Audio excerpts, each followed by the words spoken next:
kerinduan kami. Hidup kami bertumbuh, berbuah lebat, menyenangkan hati Tuhan. Sebab itu apapun yang Tuhan mau katakan pada kami, katakanlah ya Tuhan. Kami siap menikmati firman Tuhan. Dalam nama Tuhan Yesus Kristus, Tuhan dan Juru Selamat kami. Amin. Silakan duduk. Hari ini kita mau berbicara tentang Bartimeus. Beberapa minggu yang lalu kita sudah menyinggung sepintas tentang Bartimeus. Bartimeus ini dia tinggal di satu kota, satu daerah, kota Jericho.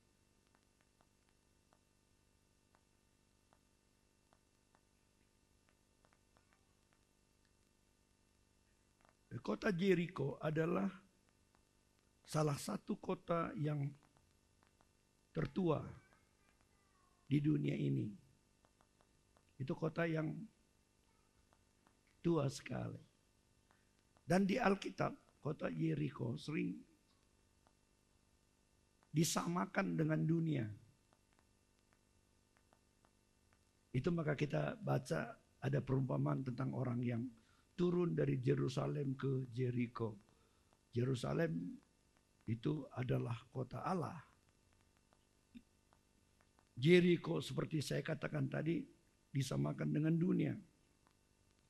Dan waktu dia meninggalkan kota Allah turun ke Jericho, bukan tambah senang, tapi apa yang terjadi? Dia justru di tengah jalan dirampok, dipukulin oleh orang yang lain.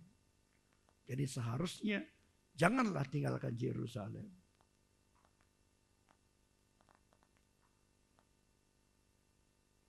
Tugas kita sebagai anak-anak Tuhan sering harus menjaga keimanan kita. Supaya nilai-nilai kita jangan direbut oleh dunia ini. Bahwa nilai-nilai kita, cara hidup kita, cara pandang kita itu beda dengan orang-orang dunia. Ada yang jawab uang, ada yang jawab anak, ada yang jawab keluarga. Saya bilang, aduh, semua jawaban ini bagus, tapi semua jawaban itu salah. Gitu. Karena tidak ada satupun dari antara yang berkumpul yang berkata bahwa yang paling penting adalah Tuhan.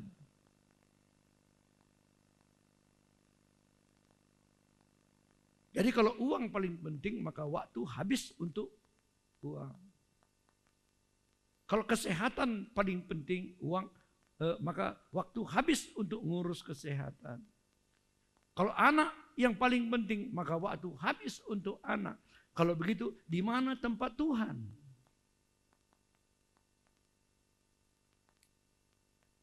Saya bilang itulah sebabnya, maka Matius 6:33 tidak digenapi. Carilah dahulu kerajaan Allah dan kebenarannya, maka semua akan diberikan kepadamu. Apapun yang terjadi, bagaimanapun susahnya hidup kita, bagaimanapun kita menderitanya, bagaimanapun sakit kita, bagaimanapun kekurangan kita, jangan pernah mau meninggalkan Yerusalem. Jangan mau mundur dari Tuhan. Jangan mau jadi orang yang lemah. Biarpun semua situasi di sekeliling kita mau mencoba melemahkan kita, kita tidak mau lemah.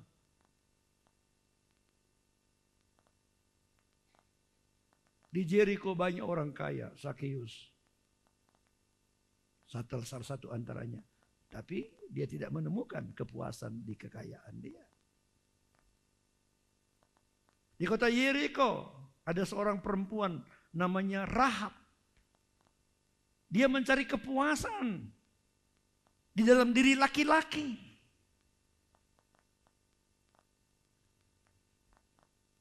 Tapi dia juga tidak menemukan kepuasan di sana. Jericho itu pada waktu di zaman dulu itu tembok kotanya itu, temboknya, dindingnya.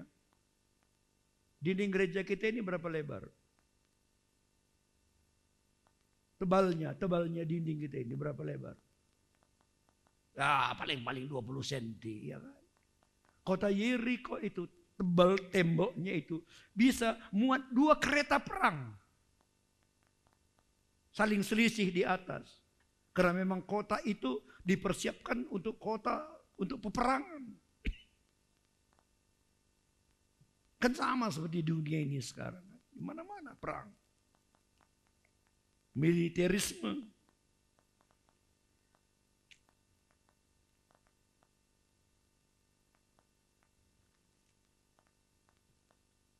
Nah, di tengah kota itu hiduplah satu orang yang bernama Bartimeus. Saya mau baca ayatnya dari Markus pasal 10. Mulai ayat 46.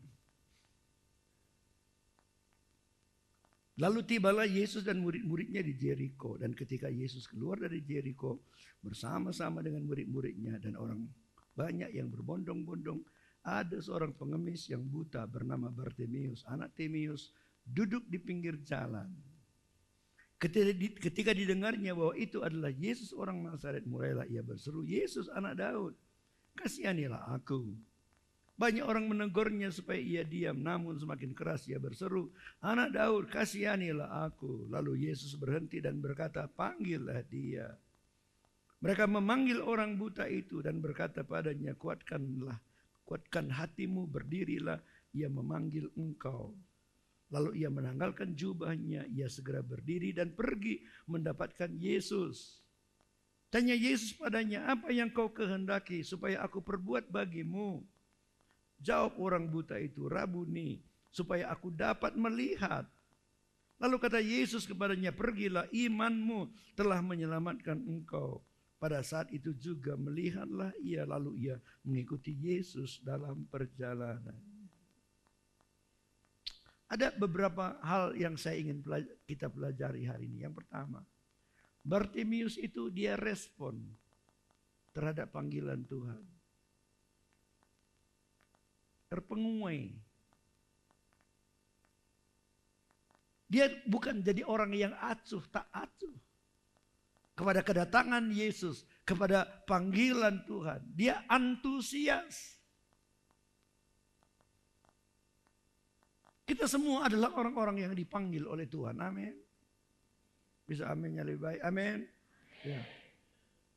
Dipanggil untuk apa? Yang pertama, kita dipanggil untuk diselamatkan. Dan aku yakin semua yang ada di ruangan ini adalah orang-orang yang sudah diselamatkan. Sudah mendapatkan panggilan yang pertama, yang paling penting, yang lebih berharga dari apapun. Sebab firman Allah katakan, apa gunanya bagi seseorang jika dia mendapat seluruh dunia, tapi jiwanya binasa. Berarti keselamatan kita lebih penting dari seluruh dunia. Kenapa ada orang mau menjual hak kesulungannya hanya dengan semangkok bubur kacang merah? Kenapa ada orang mau menjual imannya hanya karena kedudukan, bisa jadi kepala sekolah? Kenapa ada orang menjual imannya hanya supaya bisa menduduki jabatan yang baik?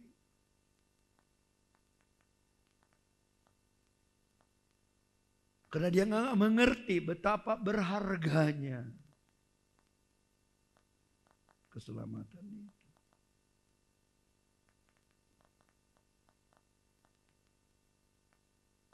Aku kemarin sambil berangkat dari rumah untuk doa sore di sini, naik Cigantang Sirah, aku baca satu buku. Kesaksian 7 orang remaja yang pernah masuk ke neraka, melihat apa yang ada di sana. Mereka semua menjerit. Mereka semua malah bertengkar, saling menyalahkan. Kenapa dulu kau tidak kasih tahu aku, katanya. Ya aku pun dulu pura-puranya, katanya. Sama-sama mereka di situ udah. Tidak ada sesuatu yang lebih penting dari hidup ini kecuali keselamatan. Itu sebabnya apapun terjadi, dengar, apapun terjadi. Jangan pernah tukar panggilan Tuhan itu dengan apapun. Amin. Lalu yang kedua, Tuhan juga memanggil kita hidup dalam kekudusan. Banyak orang sekarang nggak peduli dengan kekudusan. Ya, lalu malah ada yang bilang sama pendeta, kalau bisa di gereja kita khotbah tentang dosa, jangan terlalu banyak lah katanya.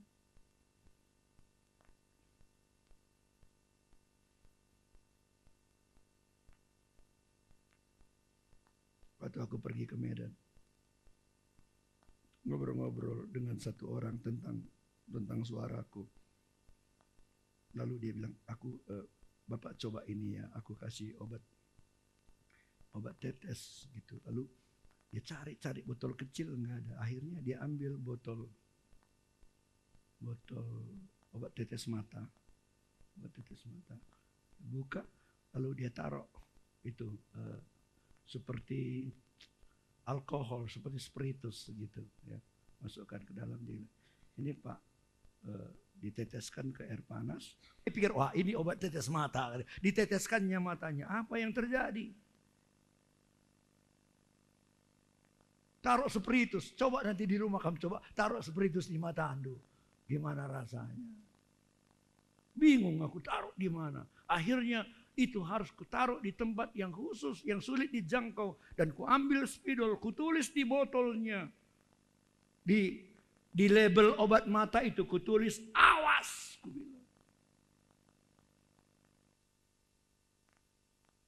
Karena itu berbahaya.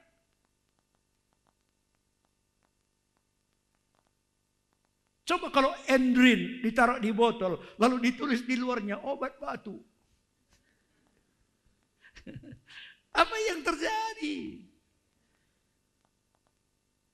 Pas batu-batu Kaleb datang mamanya, ini obat batu bapak katanya kasihnya. Sembuh batunya.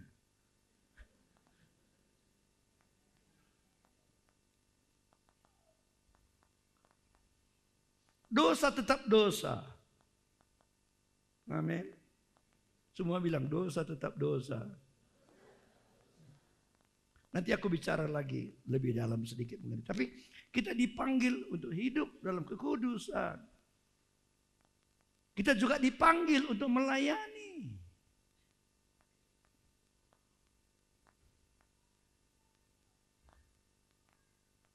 Gereja bukan bioskop.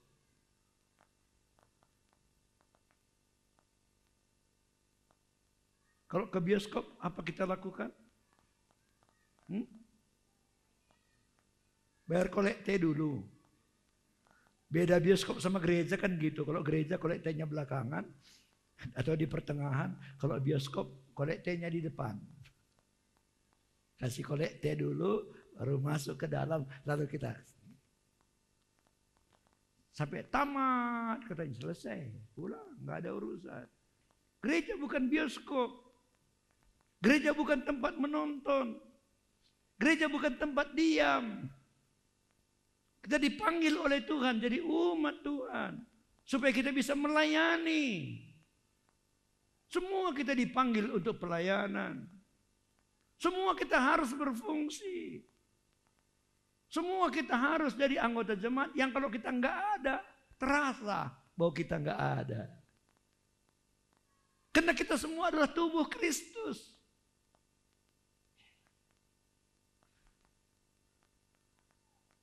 Coba kamu lihat tubuh dulu coba. Oke. Dari atas sampai ke bawah. Udah.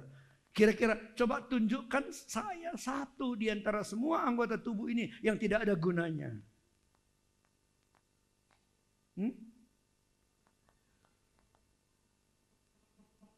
Ada enggak? Yang enggak ada gunanya.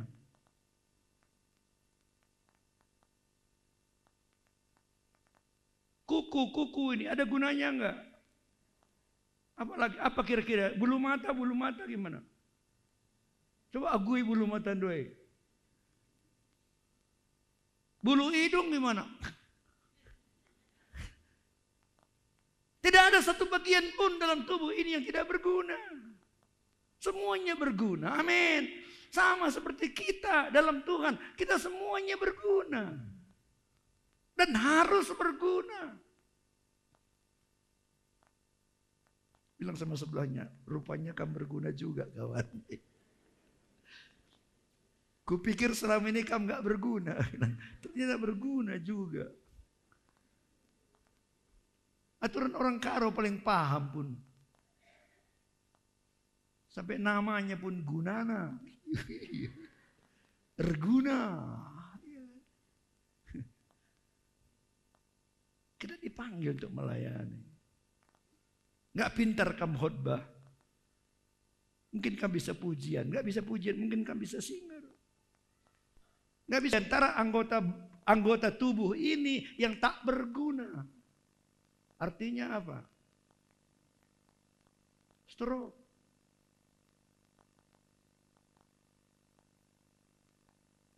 Tahu kamu stroke?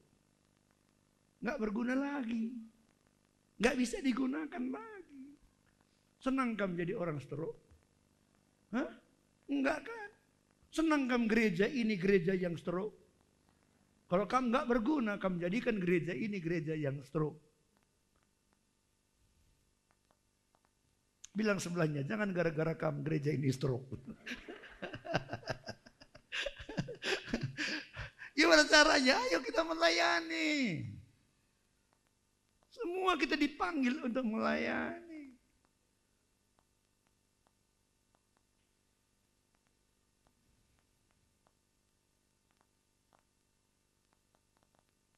Ayat 50. Lalu ia menanggalkan jubahnya. Ia segera berdiri dan pergi mendapatkan Yesus.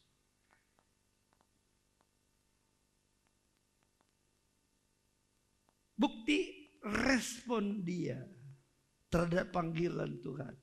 Dia membuka jubahnya.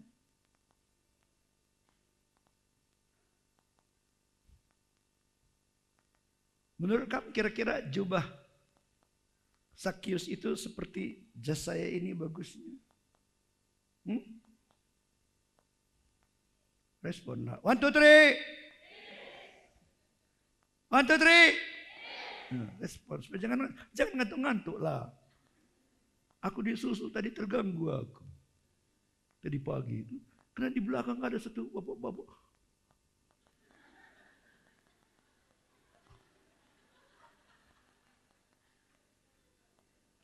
Nggak ada pula lalat masuk ke dalam. Apa kira-kira jubah Bartimius itu seperti begini bagusnya? Kira-kira gimana jubahnya kira-kira menurut saudara? Gimana kira-kira jubahnya? Hah? Kotor? Jelek? Mungkin robek-robek? Mungkin bau? Tidak ada yang bagus. Kancingnya pun udah nggak ada lagi semua. Dan kalau ada orang bilang, ini cabindu katanya, mau kamu pakai? Kenapa? Karena itu sesuatu yang tak baik.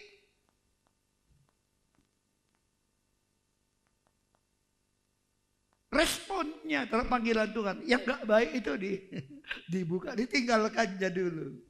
Seharusnya orang yang memang merespon panggilan Tuhan, semua yang tak baik itu harus ditinggalkan.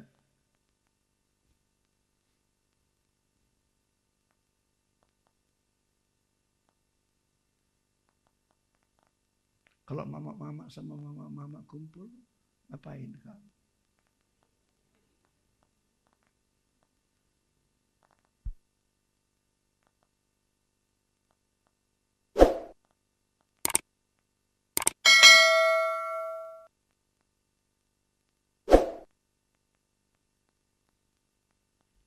Ngapain kamu? Cikurang. Baik itu? Tidak baik. Sering kamu mengulcipi? Baik itu? Baik? Tidak. Perlu tinggalkan? Perlu tinggal. Aku ngomong sama camat, sama orang kantor bupati, sama kapolres, sama pendeta-pendeta. Mereka bilang, wow, Sekarang togel merajalela. Di mana-mana ada togel.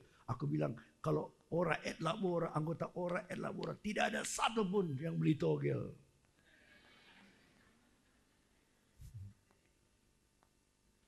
Cuman aku nggak ngerti. Pokoknya aku ngomong aja betul apa enggak tahu aku. Kira-kira betul apa enggak itu? Betul ya.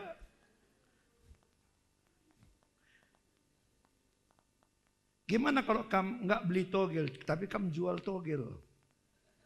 Cuma tukang tulis. Hah?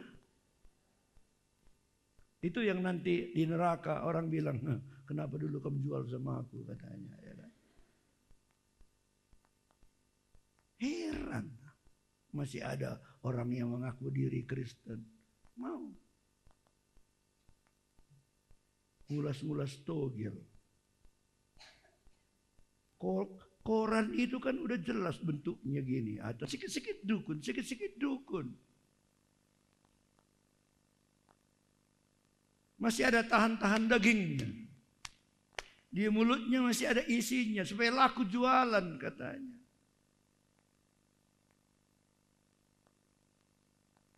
Itu perlu ditinggalkan.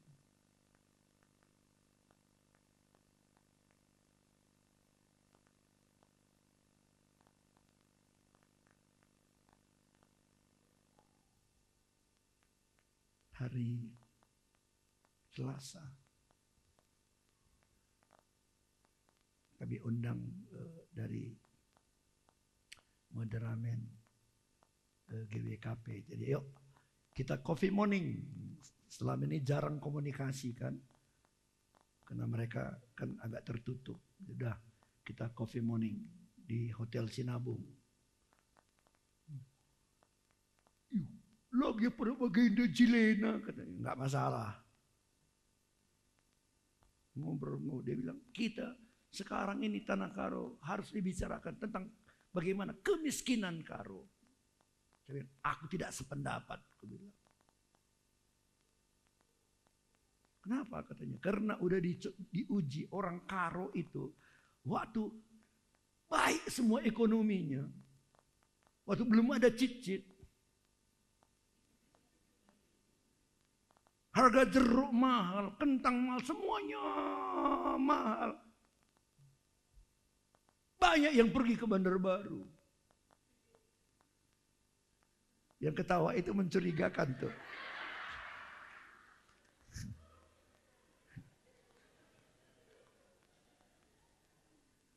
Jadi kalau banyak uang, banyak ekonomi baik membuat dia melakukan dosa, kan lebih baik nggak usah diberkati, biarlah miskin.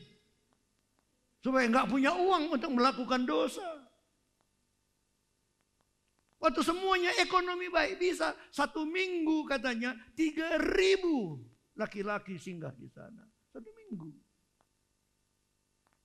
Itu maka sekarang Tanah Karo sudah menjalar penyakit HIV AIDS itu. Aku baca di koran, Karo sekarang epidemi HIV AIDS. Artinya semua kecamatan sudah kena. 2 bulan yang lalu 300 orang yang kena. Sekarang 1.000. Udah ketahuan 1.000. Dan biasanya yang ketahuan hanya 1/10 dari yang tak ketahuan. Karena itu seperti gunung es. Jadi aku bilang, kalau Tanah Karo, anak-anak tuh orang-orang Kristen Tanah Karo belum diperbaiki mentalnya, hatinya, lebih baik Tanah Karo nggak usah diberkati. Daripada diberkati justru hidup dalam dosa, perjudian, togel, dadu, Bandar Baru, poco-poco, warung remang-remang.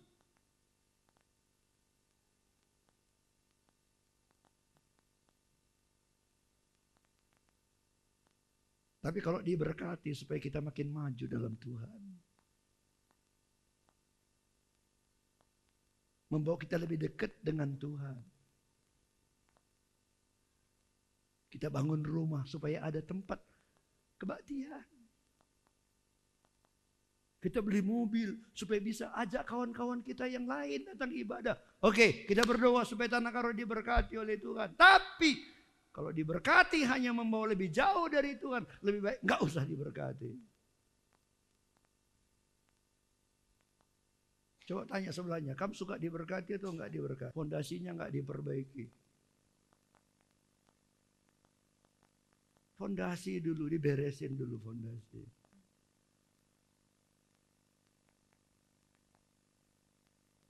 Dosa tetap dosa. Lo udah. Hendrin bikin mereknya kecap. Lo udah. Hendrin bikin mereknya obat batuk. Lo udah.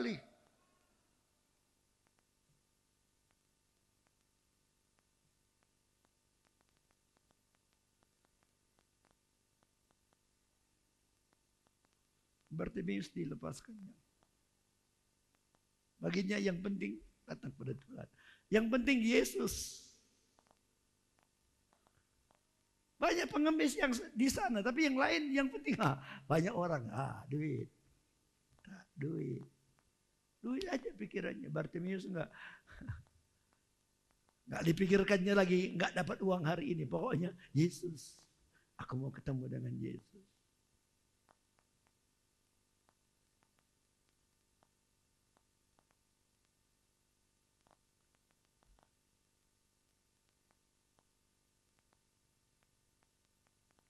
Ayat 47, ketika didengarnya bahwa itu adalah Yesus orang Nazaret, mulailah ia berseru, Yesus anak Daud, kasihanilah aku. Banyak orang menegurnya supaya ia diam, namun semakin keras ia berseru, anak Daud, kasihanilah aku. Lalu Yesus berhenti dan berkata, panggillah dia. Yesus suka melihat orang yang gak putus asa. Yesus suka melihat orang yang mau berjuang. Betapa banyak anak-anak Tuhan gak mau berjuang lagi. Datang ke gereja pun udah rutinitas. Gak lagi semangat. Gak lagi rasanya, gak lagi hari Minggu kurang cepat. Gak ada lagi seperti itu. Minggu ke pagi, Minggu. Udah Minggu lagi. Bosan dia sama hari Minggu.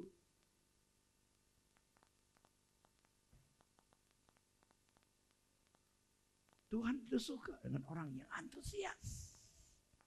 Gak putus asa. Ada halangan, orang bilang diam. Dia gak peduli. Dia berjuang. Tuhan itu suka dengan orang yang berjuang. Gak putus asa.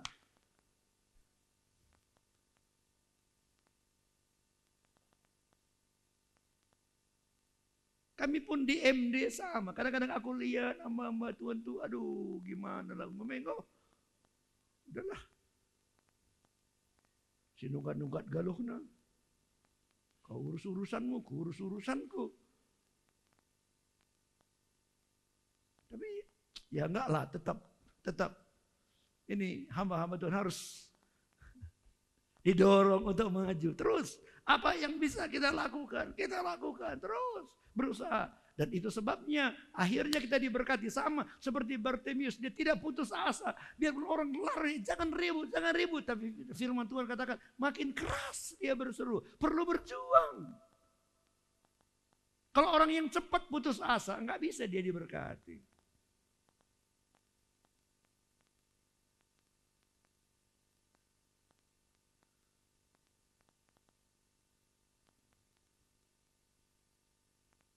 Kemarin dulu ada orang datang ke rumah saya. Diketoknya, tok. Aku buka pintu. Puji Tuhan, jumpa kita sendah. Katanya, mari, silakan duduk. Berapa kali kamu kulihat, kataku lihat. Pintu rumah itu tertutup. Berapa kali kulihat sekali pun nggak nampak, katanya. Jadi kalau gitu gimana? Pulanglah kami, katanya. Berapa kali dia datang, dia cuma lihat. Pintu dilihat mana nampak.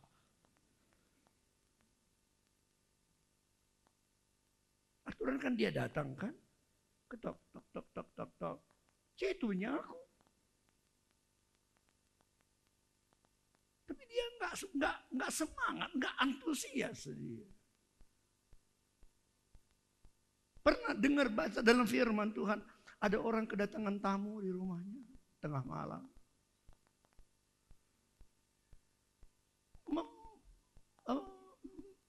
Maripal. Di tengah malam nih. Enggak kenaman. Orang Karo kan begitu. Enggak kenaman. Belum.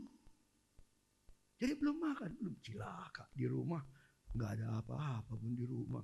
Pilihlah dia ke rumah tetangga. Sini.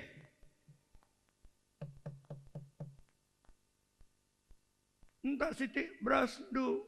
Sini beras, kalau di sana roti kan. Sini.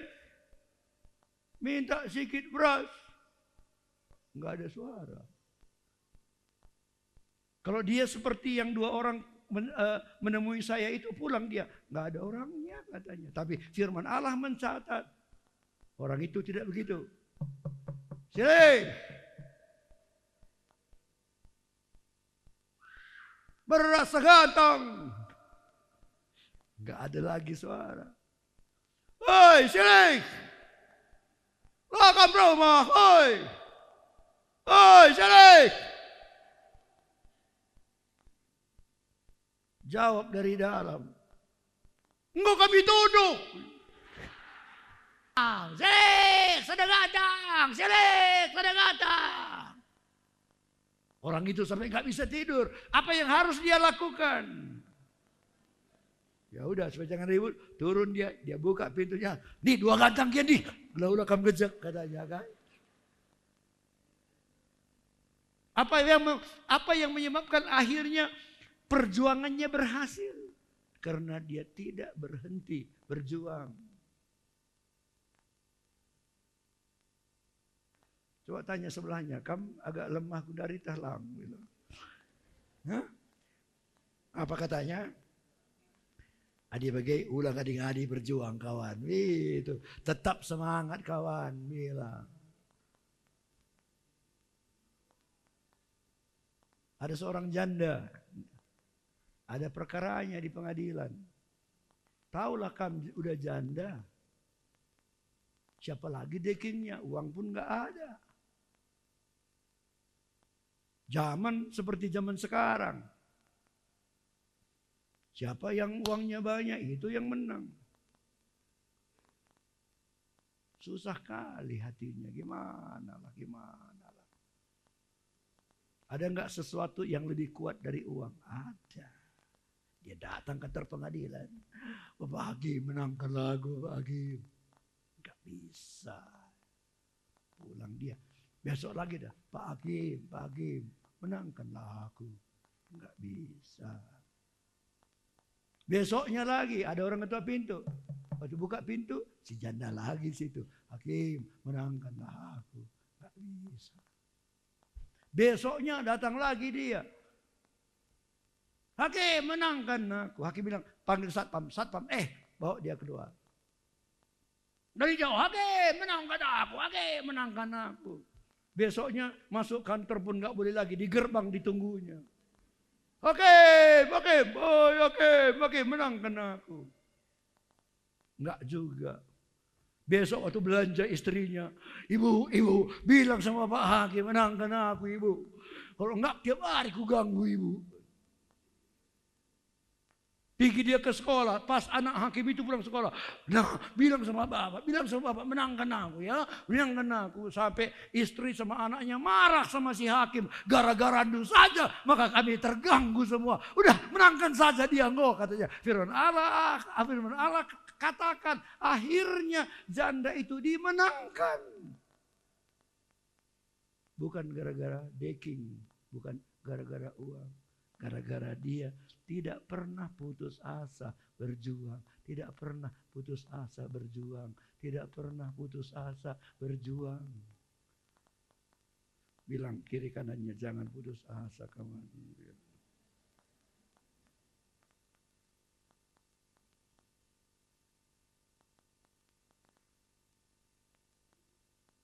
perlu perjuangan untuk bisa selalu hadir di KTM. Perlu perjuangan untuk selalu bisa hadir di Komsel. Perlu perjuangan untuk bisa selalu belajar firman Tuhan. Perlu perjuangan bagaimana supaya kita selalu makin dekat dengan Tuhan. Jangan jadi lemah, jangan jadi lemah. Tetap antusias, bersemangat, bersemangat. Maka aku yakin mujizat akan terjadi dalam hidup kita.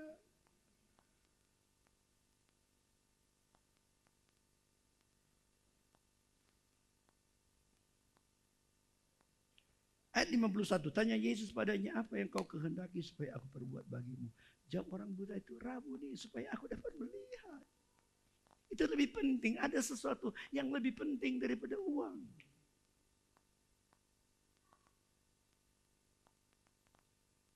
Ayat 52, lalu kata Yesus kepadanya, pergilah, imanmu kepada Yesus. Sering sekali kita mengharapkan mujizat dari Tuhan, tapi iman kita lemah. Sikit-sikit ngeluh, sikit-sikit marah, sikit-sikit kedukun. Sikit-sikit bohong.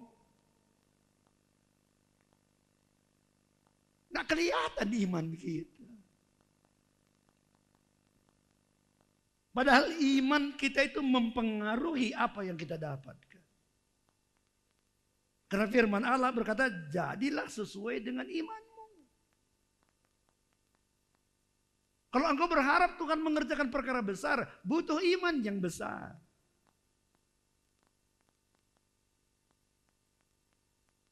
Perlu iman yang bertumbuh. Mungkin saudara berkata, ya tapi firman Tuhan bilang, asal kamu mempunyai iman sebesar biji sesawi, kamu bisa berkata pada gunung itu pindah, maka dia akan pindah. Betul. Tapi kalau berbicara tentang biji sesawi, jangan lihat kecilnya, tapi lihat bagaimana dia bisa bertumbuh, makin lama makin besar, sampai burung pun bisa bersarang di atasnya. Sudah berapa lama saudara ikut Tuhan? Bagaimana dengan imanmu? Seharusnya iman kita bertumbuh, makin lama makin besar. Sehingga akhirnya, waktu iman kita kuat, semua goncangan datang, kita selalu senyum-senyum saja. Percobaan datang, gak apa-apa. Sebentar lagi mujizat akan datang. Orang lain bilang, sekali mau berat. Enggak, dalam Tuhan tidak berat.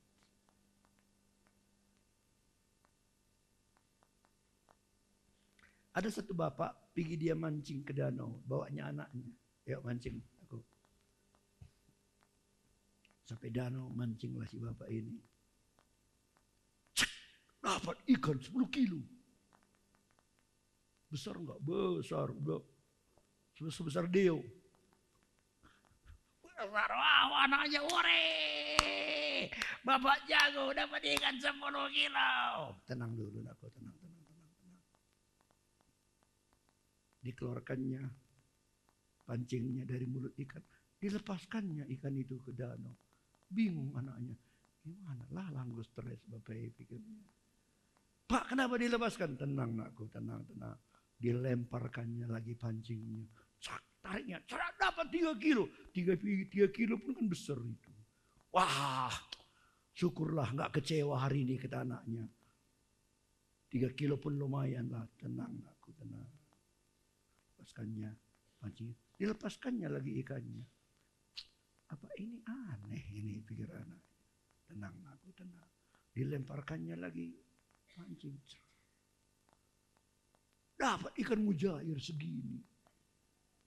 Di bondo deki jair. Udah anakku, udah cukup. Yuk pulang kita yuk, bawa ikan ini ke rumah. Anaknya bilang, bapak ini 10 kilo bapak lepaskan. 3 kilo bapak lepaskan, ikan mujair segini. Bapak bilang, ayo kita bawa ke rumah. Iya nakku, untuk apa kita bawa ikan besar?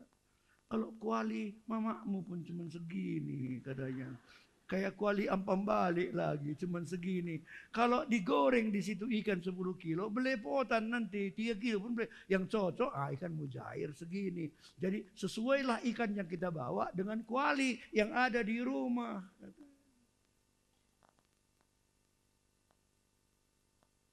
Berapa besar kuali iman saudara? Kalau kuali iman saudara kecil, berkat-berkat Tuhan yang saya dapat pun kecil. Tapi kalau iman saudara bertumbuh, makin hari makin kuat, makin hari makin kuat, makin hari makin kuat, maka mujizat akan terjadi di dalam kehidupan kita. Kita perlu iman yang teguh. Amin.